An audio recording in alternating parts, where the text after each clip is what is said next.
Hey everybody, it's Mark Vogt with VOGTLAND Outdoors. I've started getting subscribers. I mentioned in previous episodes, I'm getting subscribers all the way over in Indonesia. Well, now I'm getting people in Iraq that are writing back to me and commenting and saying, what a cool method. Can you tell us a little bit more about it in depth? In particular, there's one thing about my method that I want to stress. I've mentioned in previous videos, the whole reason I created the VOGTLAND shooting method was to create a portable shooting method that does not depend on the bow, doesn't depend on the arrow, doesn't depend on a sight, doesn't depend on release. It's you, that you pick up somebody's bow with somebody's arrow with your hand and your brain and how you're going to use what's available on that bow to actually shoot cleanly, to shoot accurately. That's what the whole thing's about. And part of that involves actually changing the elevation of the arrow by using string walking to shift the rear of the bow up and down rather than the front of the bow up and down.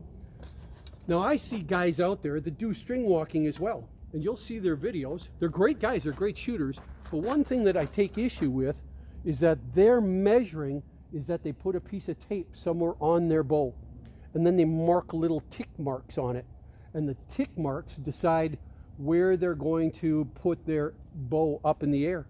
And the problem that I have with that is now your method isn't portable. In fact, if you bump or smear that piece of tape, everything is off. Everything changes. With my method, with that VOGTLAND shooting method, you're adjusting the elevation using finger walking, not even counting wraps. And let's talk a little bit about that. The finger walking is changing the elevation of the bow by changing where your top finger, ultimately where your top finger is on the bowstring. And it's where your top finger is as you draw it under your chin that determines the angle of the arrow. So that if I'm shooting at something very, very close, a 3-finger gap, even a 4-finger gap for 10 yards, my bow angle actually looks like this. My finger still goes when I anchor. This first finger is going under my chin, but I dramatically see a change in the elevation of the arrow as I'm shooting at that target. You can see my arrow is actually angled down right now.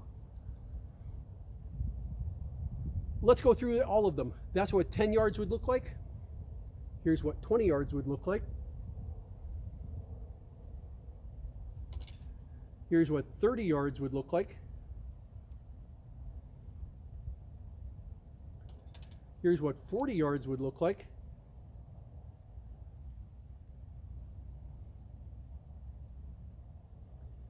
Here's what 50 yards would look like, 1 finger. Here's what 60 yards would look like.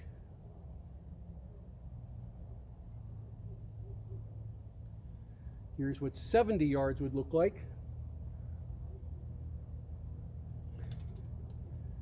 Here's what 90 meters would look like. Here's what 100 meters, so 110 yards would look like. And I promise you, I can absolutely shoot at those distances. But you can also shoot at distances in between. So that it's not just 2 fingers, but it's 2 fingers minus a half. Shift your finger down. It's 1 finger plus a half, no, plus a quarter.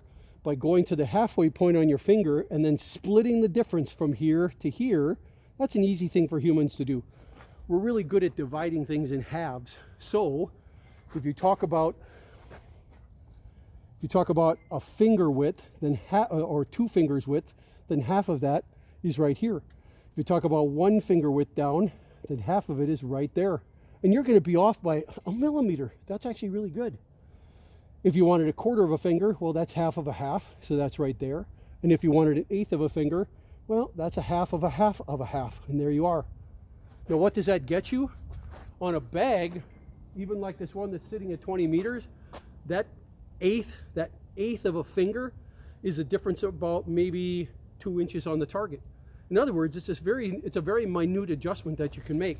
So if I overshoot this bag right now, if I'm at 20 meters, that's a 3-finger gap. But if I if I overdo it by, let's say, 1/4 of a finger, I'm going to end up shooting low.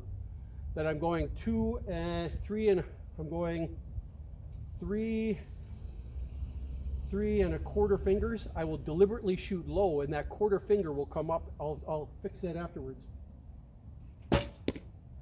So I shot about this high, this much low. So let me go and change that 1/8 of a finger gap back up to, instead of 3 and 1/8, let me change it up to 3. And we'll see what effect that 1/8 of a finger actually has. Here's my 3 fingers. And you can see when we go and zoom in on it, let's go take a peek.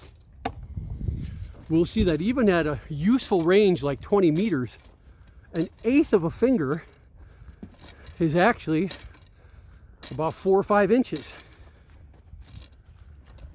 So that you can make those changes. That one on the bottom, that was my 3 and 1/4 finger is actually what it ended up being. And it was 1/4 of a pinky finger. And when I removed that 1/4, I saw the next arrow actually go right up and do really quite well. So there's using your fingers and fractions of a finger, 1/2 of a finger, 1/4 of a finger, 1/8 of a finger, to actually find out that you have a completely portable mechanism now. You don't have to put a piece of tape on your bow. You don't have to mark a bunch of tick marks that have to change every time you change the weight of your arrow, every time you change the arrow length, the arrow weight, the arrow spine. Even if you put a couple of twists in your bow, you've changed something. You know, instead, you make minute changes with your fingers, and this is perfectly good. This is Mark Vogt with VOGTLAND Outdoors. Hope you enjoyed this particular episode. Please subscribe to my YouTube channel. We'll see you out there.